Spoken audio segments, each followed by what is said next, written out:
Jaz, kot sem že povedala, sem celo življenje razlagala na ves glas, kako imam jaz rada živali in seveda sem bila tudi v to prepričana in tudi vedno, ko sem lahko, sem živalim pomagala.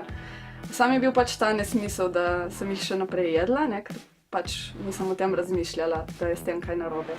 Ko je moja sestra postala vegetarijanka takrat pred leti, jaz sem to normalno sprejela, tudi mislim, da nisem nič kadarkoli zafrkavala ali obsojala ali karkoli, ne spomnim se, mora ona povedati.